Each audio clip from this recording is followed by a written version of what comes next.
Good morning friends, good morning students, welcome to the English classes.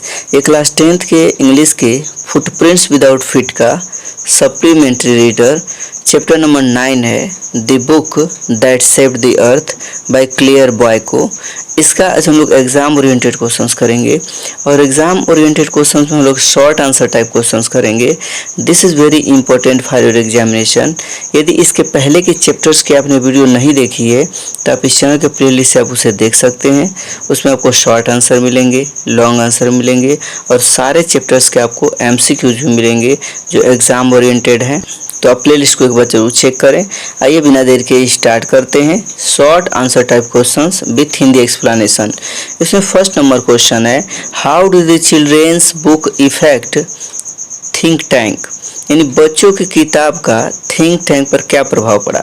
तो इसका answer होगा, the children's book transformed his life as he had to leave his kin and evacuate the entire planet, यानी बच्चों की किताब ने उसकी ज़िंदगी बदल दी। उसे अपने परिसर को छोड़ना पड़ा और पूरे ग्रह को खाली करना पड़ा। He had to go Alpha Centauri 100 million miles away to save his life, यानी उसे सैकड़ों मिलियन मीलों दूर अल्फा सेंचुरी में अपनी प्राणों की रक्षा के लिए जाना पड़ा। इसमें सेकंड नंबर क्वेश्चन है, Who thought books looked like sandwiches, यानी किसको किताबें सैंडविच की जैसी लगती हैं, वाई, क्यों। तो इसका आंसर होगा, think tank views a book closely, यानी थिंक टैंक एक किताब को बहुत ही करीब से देखता है। He declares that the item is called a sandwich, और वह कहता है कि यह वस्तु सैंडविच है। He asked Omega to eat a sandwich to confirm his opinion, यानी वह ओमेगा से उसे खाने के लिए बोलता है जिससे कि उसकी राय सही साबित हो सके। इसमें 3 नंबर क्वेश्चन है, how does think tank describe the people on earth, यानी थिंक टैंक पृथ्वी के लोगों का वर्णन कैसे करता है। तो इसका आंसर होगा, think tank thought Earthlings were week, ignorant, uncivilized persons and hence planned to invade earth, यानी थिंक टैंक सोचता है कि पृथ्वीवासी कमजोर थे, अनजान और असभ्य लोग थे और इसलिए वह पृथ्वी पर आक्रमण करने की योजना बनाता है। इसमें क्वेश्चन नंबर 4 है, what do the historians speak about the books, इन इतिहासकार किताबों के बारे में क्या कहते हैं। तो इसका आंसर होगा, the historians tell that the 20th century was called the era of books, यानी इतिहासकार बताते हैं कि 20वीं सदी को किताबों का युग माना जाता है। They are man's best friend and companions, यानी वह इंसान की सबसे खास दोस्त और साथी होती हैं। They give us pleasure and knowledge, यानी वह हमें आनंद और ज्ञान प्रदान करती हैं। इसमें क्वेश्चन नंबर 5 है, what does Noodle suggest to Think Tank about the books, यानी नूडल थिंक टैंक को किताबों के बारे में क्या सुझाव देता है। तो इसका आंसर होगा, Noodle tells Think Tank that the earthlings did not listen to the sandwiches, यानी नूडल थिंक टैंक को कहता है कि पृथ्वीवासी सैंडविचों की बात नहीं सुनते।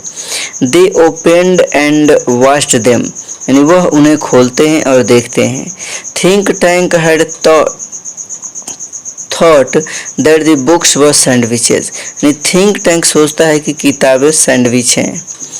6 नंबर क्वेश्चन है, हु वाज ओमेगा, यानी ओमेगा कौन था, and why did he try to eat the book, और उसने किताब को खाने की कोशिश क्यों की। तो इसका आंसर होगा, omega was the captain of the space control probe 1 on earth, यानी ओमेगा अंतरिक्ष विभाग का पृथ्वी पर एक कप्तान था। Think tank asked him to pick up the most colorful sandwiches book and report him about his observation on it, और think tank उसको कहता है कि सबसे रंगीन जो सैंडविच है यानी किताब को उठाओ और उसको उसके बारे में अपने विचार बताओ। इसमें क्वेश्चन नंबर 7 है, why did Think Tank decide to evacuate Mars, यानी थिंक टैंक ने मंगल ग्रह को छोड़ना क्यों तय किया। तो इसका आंसर होगा, think tank misinterpreted the rhymes and thought earthlings were a threat to him as well as to Mars। Think tank कविताओं को गलत समझता है या यह कहें कि उनका अर्थ गलत निकालता है और पृथ्वीवासियों को मंगल ग्रह के लिए एक खतरा मानता है। He got scared and called back probe 1।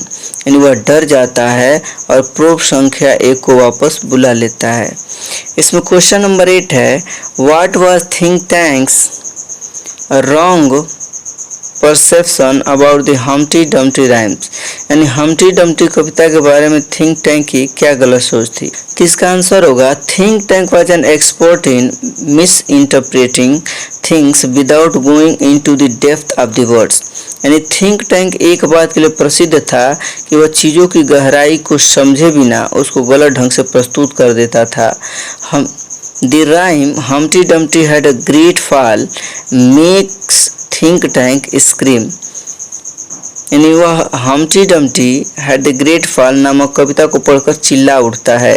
He misinterprets the words that the earthlings plan to capture Mars। वह शब्दों का गलत अर्थ निकालता है कि पृथ्वीवासी मंगल ग्रह पर कब्जा करने वाले हैं। इसमें 9 नंबर क्वेश्चन है, what is the time and place in the beginning of the story. यानी कहानी की शुरुआत में समय और स्थान क्या है। तो इसका आंसर होगा, this is a science fantasy. यानी यह एक वैज्ञानिक कल्पना है। This imaginary story is set in the 25th century. यानी यह काल्पनिक कहानी 25वीं सदी की है।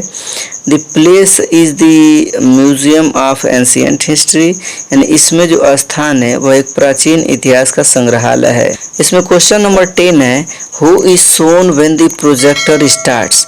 यानी जब प्रक्षेपक चालू होता है तो कौन दिखता है। यानी जब प्रोजेक्टर चालू होता है तो कौन दिखता है।